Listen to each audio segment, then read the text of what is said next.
ನಮಸ್ತೆ, ಸ್ವಾಗತ, ಸುಸ್ವಾಗತ. ಇದು ವಿ ಪಿ ಕಿಚನ್ ಡೈರೀಸ್. ನಾನು ವಿಜಯಲಕ್ಷ್ಮಿ ಬಡಿಗೇರ್. ನಾನಿವತ್ತು ಜಾಮೂನ್ ಮಾಡೋದು ಹೇಗೆ ಅಂತ ತೋರಿಸ್ತಾ ಇದ್ದೀನಿ. ಏನು ದೊಡ್ಡ ಮಹಾ ಜಾಮೂನು ಎಲ್ರಿಗೂ ಬರುತ್ತೆ ಅಂತ ಅನ್ಕೊತೀರಾ? ನನಗೆ ಮೊದಲೆಲ್ಲ ಬರ್ತಾನೆ ಇರಲಿಲ್ಲ. ಎಷ್ಟೋ ಜನಕ್ಕೆ ತುಂಬ ಜನಕ್ಕೆ ಬರೆದ್ರು, ಕೆಲವ್ರಿಗಾದರೂ ಬರಲ್ಲ. ಅವರಾದರೂ ನೋಡಲಿ ಅಂತ ನಾನು ಜಾಮೂನ್ ತೋರಿಸ್ತಾ ಇರೋದು ಅಷ್ಟೇ.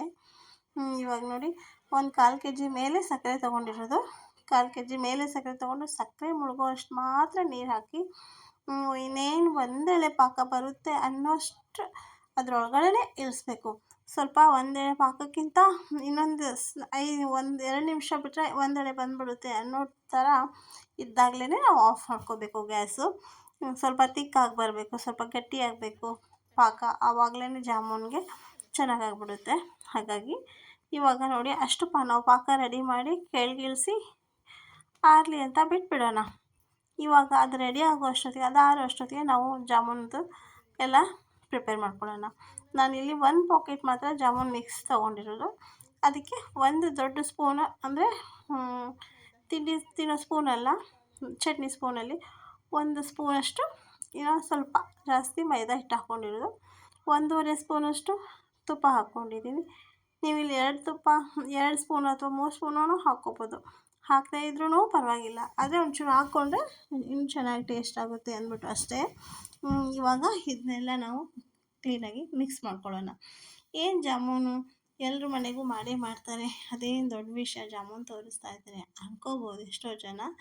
ಆದರೆ ನಾವು ಚಿಕ್ಕವರಿದ್ದಾಗ ಅವಾಗೆಲ್ಲ ಜಾಸ್ತಿ ಯಾರನಿಗೂ ಮಾಡ್ತಾ ಇರಲಿಲ್ಲ. ಯಾರಾದರೂ ಒಬ್ಬರು ಜಾಮೂನು ಮಾಡಿದ್ದಾರೆ ಅಂದರೆ ಅವ್ರನ್ನಿಗೆ ಜಾಮೂನು ಮಾಡಿದ್ದಾರೆ ಅಂತ ನಾವೇ ಎಷ್ಟು ಖುಷಿ ಪಡ್ತಾ ಇದ್ವಿ. ನಾವು ಕೂಡ ಆ ಥರ ಎಲ್ಲ ನೋಡಿದ್ದೀವಿ. ಹಾಗಾಗಿ ನಾವು ಇವಾಗ ಗೊತ್ತಿರೋರಿಗೆ ಪರವಾಗಿಲ್ಲ, ಗೊತ್ತಿಲ್ಲದಿರೋರು ನೋಡ್ಕೊಳ್ಳಿ ಅಂತ ಮಾಡ್ತಾ ಇರೋದು ಅಷ್ಟೇ, ಇನ್ನೇನು ಇಲ್ಲ. ಇವಾಗ ನೋಡಿ, ನಾವು ಅಷ್ಟೆಲ್ಲ ಅದಕ್ಕೆ 1 ಕಪ್ಪಿಗಿಂತ ಜಾಸ್ತಿ ಹಾಲು ಹಾಕಿ ಕಲಸಿರೋದು. ಚಪಾತಿ ಹಿಟ್ಟಿಗಿಂತ ಸ್ವಲ್ಪ ಸಾಫ್ಟಾಗಿ, ಇನ್ನೂ ಸ್ವಲ್ಪ ಸಾಫ್ಟ್ ಆದರೂ ಪರವಾಗಿಲ್ಲ, ಏನು ಗಟ್ಟಿ ಆಗಬಾರ್ದು ಅಷ್ಟೇ. ಸ್ವಲ್ಪ ಆದಷ್ಟು ಸಾಫ್ಟಾಗಿ ಹಿಟ್ಟು ಕಲಸಿ ಎತ್ತಿಟ್ಕೊಬೇಕು. ನಾವು ಅದಕ್ಕೆ ಆಮೇಲೆ ನಾವು ಕೈಗೆ ಒಂದು ಸ್ವಲ್ಪ ತುಪ್ಪ ಹಚ್ಕೊಂಡು ನಮಗೆ ಯಾವ ಸೈಜ್ ಬೇಕೋ ಆ ಸೈಜು ಚಿಕ್ಕ ಲಾಡು ಥರ ಮಾಡ್ಕೋಬೇಕು. ತುಂಬ ಚೆನ್ನಾಗಾಗುತ್ತೆ, ತುಂಬ ಚೆನ್ನಾಗಾಗುತ್ತೆ, ನೋಡೋಕ್ಕೆ ಚೆನ್ನಾಗಾಗುತ್ತೆ. ಅನ್ನೋದಕ್ಕಿಂತ ಸ್ವಲ್ಪ ತುಪ್ಪ ಹಾಲು ಹಾಕಿ ಕಲಸಿರೋದು, ಚೂರೇ ಚೂರು ಮೈದಾ ಹಿಟ್ಟು ಹಾಕಿರೋದು ಬಾಯಲ್ಲಿ ಒಳ್ಳೆ ಒಂಥರ ಡಿಫ್ರೆಂಟಾಗಿ ಟೇಸ್ಟ್ ಕೊಡುತ್ತೆ. ನೀವು ಕೂಡ ಮಾಡಿ ಬೇಕಿದ್ರೆ ನಿಮಗೆ ಗೊತ್ತಾಗುತ್ತೆ. ಹಾಗಾಗಿ ಈ ಕಾಮನ್ ಎಲ್ಲರೂ ಏನು ಮಾಡ್ತಾರೆ, ಜಾಮೂನ್ ಮಿಕ್ಸ್ ಹಾಕಿ ಕಲಿಸ್ಬಿಡ್ತಾರೆ. ಸ್ವಲ್ಪ ಮೈದಾ ಹಿಟ್ಟು, ಒಂದು ಸ್ವಲ್ಪ ಹಾಲು, ಸ್ವಲ್ಪ ತುಪ್ಪ ಹಾಕಿ ನೀವು ಜಾಮೂನ್ ಹಿಟ್ಟು ಕಲಸಿ ಜಾಮೂನ್ ಮಾಡಿ ಸೂಪರಾಗಿರುತ್ತೆ ಅಷ್ಟೇ, ಇನ್ನೇನು ಇಲ್ಲ.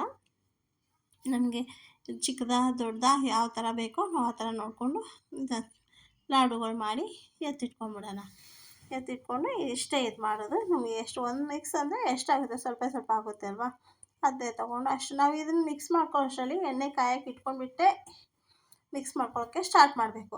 ಫಸ್ಟು ಪಾಕ ಮಾಡಿ ಆ ಕಡೆ ಎತ್ತಿಟ್ಬಿಟ್ಟು ನಾವು ಸಣ್ಣಗೆ ಸಿಮ್ ಉರಿಯಲ್ಲಿ ಎಣ್ಣೆ ಕಾಯಕ್ಕೆ ಇಟ್ಟುಬಿಟ್ಟು ನಾವು ಇದನ್ನು ಲಾಡು ಮಾಡ್ಕೊಳ್ಳೋಕ್ಕೆ ಸ್ಟಾರ್ಟ್ ಆದರೆ ಅಲ್ಲಿ ಪಾಕನೂ ಆರುತ್ತೆ, ಇಲ್ಲಿ ಎಣ್ಣೆನೂ ಕಾಯುತ್ತೆ, ನಾವು ಈ ಥರ ಚಿಕ್ಕ ಲಾಡುನೂ ರೆಡಿ ಆಗುತ್ತೆ.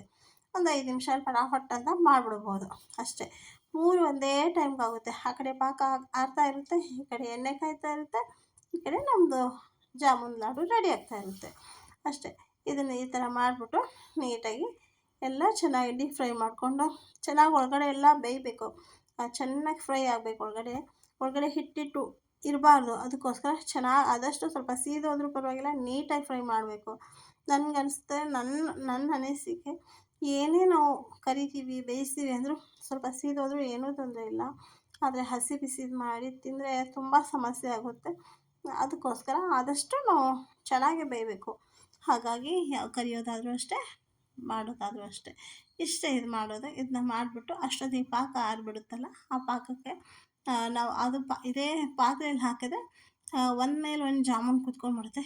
ಎಲ್ಲ ಪಾಕನೂ ಕ್ಲೀನಾಗಿ ಎಳ್ಕೊಳ್ಳಲ್ಲ ಜಾಮೂನು. ಅದಕ್ಕೋಸ್ಕರ ಅಗಲ ಇರೋ ಪಾತ್ರೆಗೆ ಮತ್ತೆ ಜಾಮೂನ್ ಶಿಫ್ಟ್ ಮಾಡಿ ಆಮೇಲೆ ಜಾಮೂನ್ ಹಾಕಿ ಸಾಯಂಕಾಲ ಅಥವಾ ರಾತ್ರಿ ಮಾಡಿಬಿಟ್ಟು ಈ ಥರ ಪಾಕದಲ್ಲಿ ಹಾಕಿ ಬೆಳಗ್ಗೆ ತಿಂದರೆ ಸಖತ್ತಾಗಿರುತ್ತೆ. ನೀಟಾಗಿ ಪಾಕನೂ ಎಳ್ಕೊಂಡಿರುತ್ತೆ. ಹಾಗಾಗಿ ನಾನಿವಾಗ ಇದು ಮಾಡಿ ಬಿಟ್ಬಿಡ್ತೀನಿ. ಬೆಳಗ್ಗೆಗೆ ಪಾಕದಿಂದ ಆಚೆ ತೆಗೆದು ಸ್ವಲ್ಪ ಪಾಕ ಹಾಕ್ಕೊಂಡು ತಿನ್ನೋದು ಅಷ್ಟೇ. ಇಷ್ಟೇ ಇದು ಮಾಡೋದು, ತುಂಬ ಈಸಿ ಆಗುತ್ತೆ ಮತ್ತು ಟೇಸ್ಟಿಯಾಗಿರುತ್ತೆ. ನೀವು ಕೂಡ ಮಾಡಿ ಹೇಗೆ ಬಂತು ಅಂತ ಹೇಳೋದನ್ನು ಮರಿಬೇಡಿ. ಇಷ್ಟೊತ್ತರೆಗೂ ಸಹನೆ, ತಾಳ್ಮೆ, ಪ್ರೀತಿಯಿಂದ ಈ ವಿಡಿಯೋ ನೋಡಿದ್ದಕ್ಕೆ ನಿಮಗೆಲ್ರಿಗೂ ತುಂಬ ತುಂಬ ತುಂಬ ಧನ್ಯವಾದಗಳನ್ನು ತಿಳಿಸ್ತಾ ಮತ್ತೆ ಒಂದು ಹೊಸ ವಿಡಿಯೋ ಜೊತೆಗೆ ಮತ್ತೆ ಬರ್ತೀನಿ.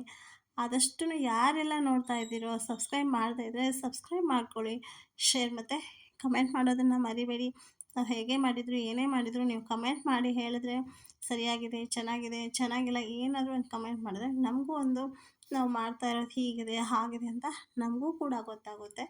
ಅದಕ್ಕೋಸ್ಕರ ಕಮೆಂಟ್ ಮಾಡೋದನ್ನು ಮರಿಬೇಡಿ ಮತ್ತು ಲೈಕ್, ಶೇರ್, ಸಬ್ಸ್ಕ್ರೈಬ್ ಮಾಡೋದಂತೂ ಮರಿಲೇಬೇಡಿ ಅಂತ ಹೇಳ್ತಾ ನಮಸ್ತೆ.